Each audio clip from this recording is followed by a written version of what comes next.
Welcome back to the Branson Convention Center. We are here in the center of the cornhole universe, as we've told you many, many times today here on Stadium.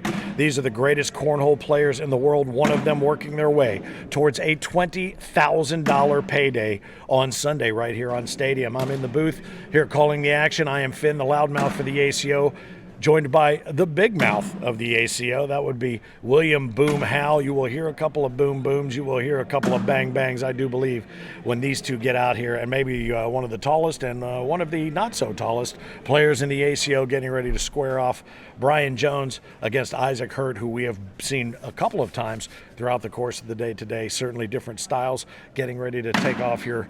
Boom, what do you think? Some would confuse this as a David versus Goliath match.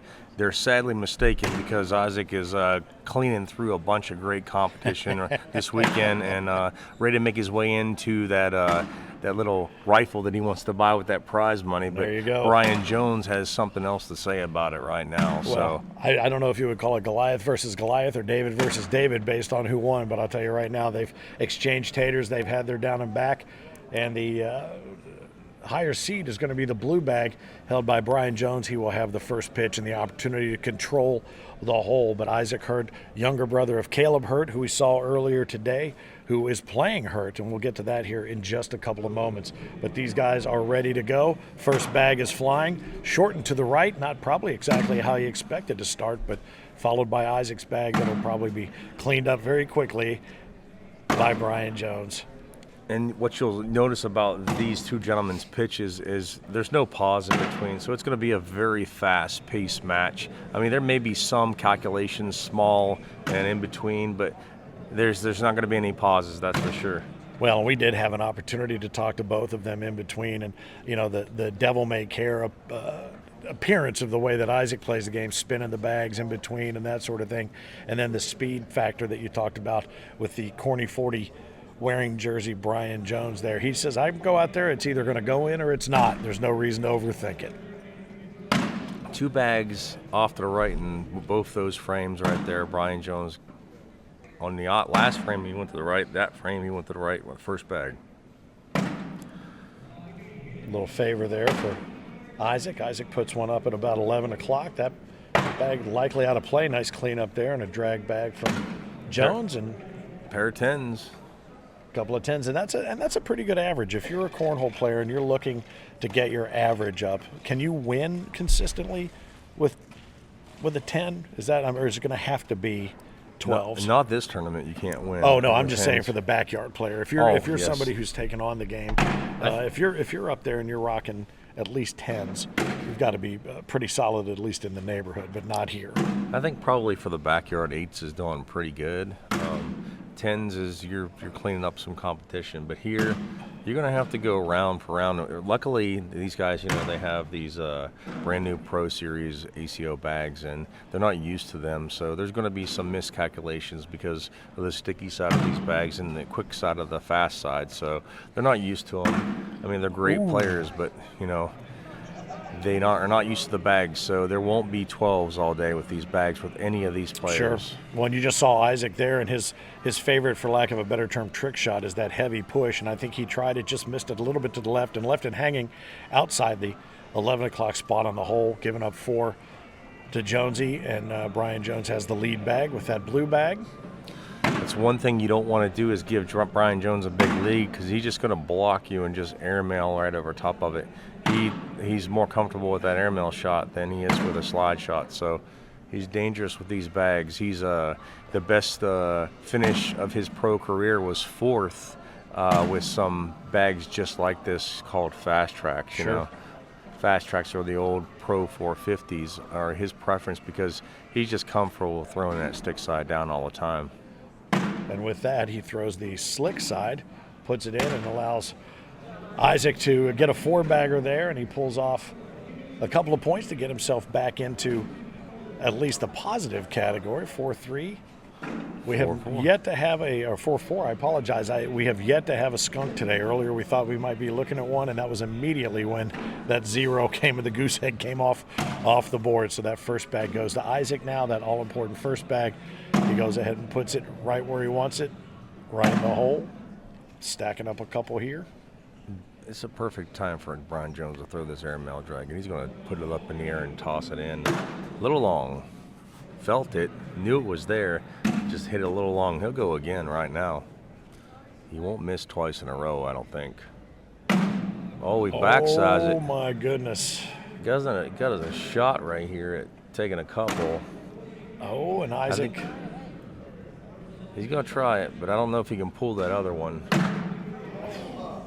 Boy, oh boy, that was close right there. And you saw both of them had a different reaction. One was complete and utter dismay. One was complete and utter thankfulness. I think he wanted that front bag to drag with it, but it was pinned down a little bit, and he went deep on that to slide it in, but both those bags just barely ricocheted.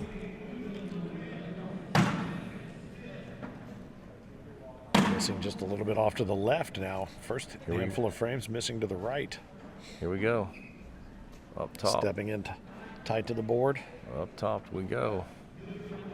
Up Click, and click. over. Oh, I know you wanted one. I know you wanted one.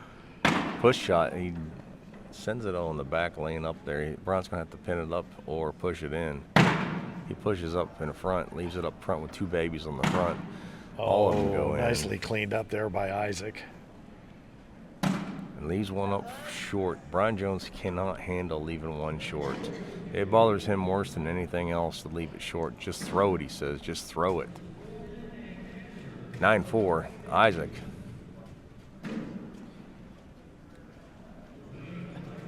I tried to get Isaac to teach me that bag spin. Yeah? To no avail. I might freely admit. Yeah, I don't try that. I mean, I can spin it a little bit, but I just look a little bit dumb doing it, you know. So. Okay, now. Looking at a drag. Here we go. Nope, he left it short. Didn't want to go deep on it and spin that backside off. He could pull this one in. He hits it right. Up and over and. Oh, his airmails are off. And off. And he had them earlier. He was playing earlier, and he had them when he needed them. That is absolutely the case. A 10-point differential now between Issac Hurt, the lower seed of the two, and Brian Jones, posting up a 4 right now. But as we've seen all day long, that could change in a matter of 1 or 2 frames. A couple of good swings, and they're right back in the mix. I mean, Jonesy finished 4 on the roll one time, as I said earlier, so I don't think he's going to let this one just go by. Setting up that airmail shot with that block front side. Isaac tries to roll over top of it. Doesn't happen. Brian Jones is going over the top right now. Click, click. Boom! He won't try this one. It's going to fall. It's liable to fall if he airmails it, so there's no use in dragging both of them. Put it up front, you grab 2. Go over top, you still get 2 if you make both of them. If you make his, you make yours, you're going to get 5, but it's a big risk. And you could touch it just enough to drag his in and pop yours right over the top. A lot of thought, a lot more thought than we're used to seeing from Brian Jones. He's decided to go in tight to the board. He's going to backside this. He's going to backside this, Finn. And he missed it. Just still picks up a penny. All right, 14-5.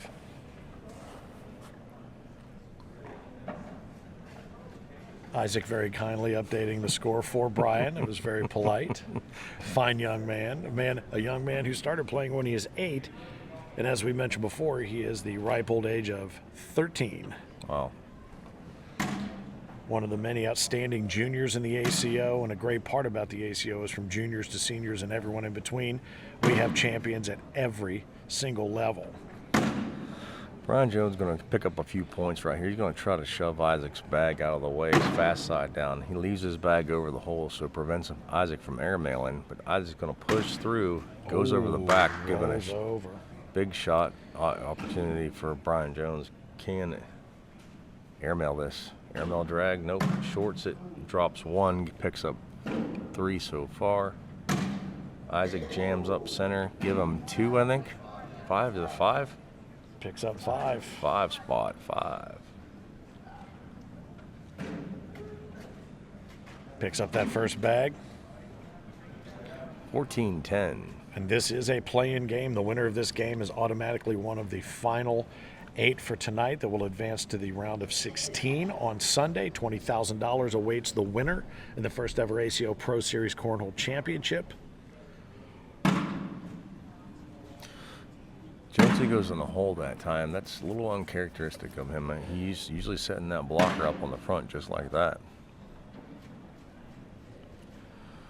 Kind of put him out of a position, but Issac throws it a little long on that right side, leaves him on the backside. Opportunity for an airmail, and there it goes. There in the it was.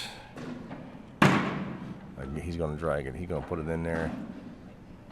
He's going to put it in again. Slick stick side down, up top. Up top. Slides it backwards in there, real rim around, puts it in the hole. Big shot there. Little line driver.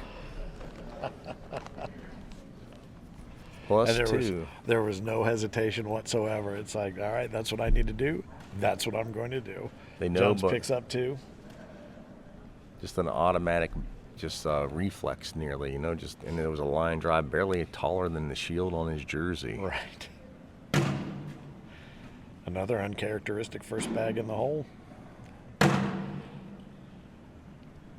Now Jonesy's changing to that fast side down, just trying to bring in the points, reel them in. And he's going to grab a couple right here. That's going to be big time. Takes a little pause. He knows they're coming. Just how many is it going to be? Reset, checkpoint. Here we go. Fast side down in the sling, right up the gut in the hole. That's a 9-1 right there. That's an 8 spot. Let me show you how that works. Issac in the hole. Still +4, Brian Jones.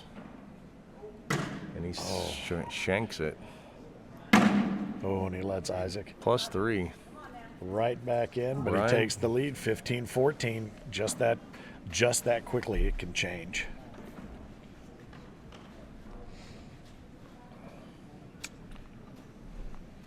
Big matches like this is where the boys are men and the men are men right here. And especially in this matchup with little Issac and Brian Jones. There's that blocker up on that left side, front side, leaving that baby on the front left side. And he just played right into it instead of pushing it out and kind of bully bagging it out and dropping his in. Here he goes, up top. Oh, just missed it. And Issac comes over the side and misses it off the back. Right perfectly where Brian Jones can ricochet off of that if he has to. Boy, there is just a fortress built around that hole right now. Here he goes. He said he's not missing because he wants to, Finn. Drag. Oh. He cleaned it up right there. Threw it clean. Oh, big 2 push. bags. Those are. Superman push. And that big push is his trick shot he likes to talk about, but I don't think it's considered a trick shot anymore. It's just part of his repertoire. I think he's pretty good at it, whatever it is. Trick shot or push shot, whatever you want to call it. 17-15 right now. Earns that first bag back. Makes good use of it. That blocker bag that you talked about, there it is. Going to make him work for the rest of these points. Nicely done. Cleaned up just a little bit. Jones leaves it up there, just waiting to fall like it does right there. Needs to put this in to collect 2. Oh. And no blood. A couple of short bags in this game for Brian Jones. A couple of right side off to the board, not off the board, but off to the right side of the board. A few short shots. Maybe cost him the game right here. Well, and honestly, it plays back to what we've discussed all afternoon, and any cornhole player that is playing competitively knows you own the middle of the board, whether you just want to go up and slide it in or you want to place that blocker bag, the middle of the board, you have to own that real estate. And he did just there.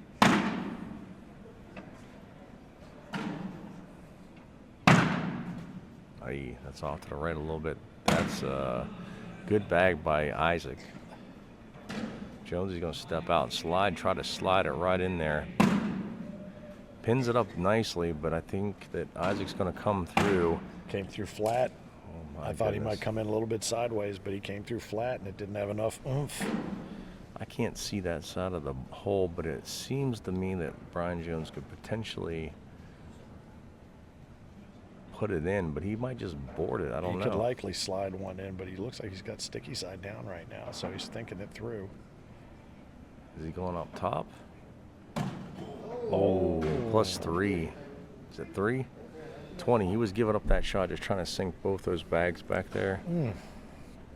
Not sure what the mentality was there. He might have thought those bags were going to fall if he hit the board with that bag as just a woody. So the woody being, of course, the single bag on the board, the cornhole being the bag in the hole. We've seen a handful of dirty bags. Those are the ones that are landing in front of the board today and then get raked away, out of the way. But you don't see many of those at this level. Off the board, looked like he was going up top over that. The big push, the jam. Call that the laundry basket around here. And that's going to end it right there. And that's going to be the end of it. How about that? Issac Hurt takes it from Brian Jones, gets him over that 21 mark. 21-15. Issac Hurt advances to the final 8 for this afternoon. He will be one of the final 16 in the running. Boom Hal, $20,000. He says if he wins $20,000, he's getting himself a Henry 22. I'll tell you what, that's a good present right there to buy for yourself. For yourself. We've had all sorts of things that everyone said with 20 grand what they would do. We'll tell you more about that as we continue. We are at the Cornhole Center of the Universe, also known to many as the Branson Convention Center for the ACO, American Cornhole Organization Pro Series of Cornhole. The championships are this Sunday. The qualifying continues right after this on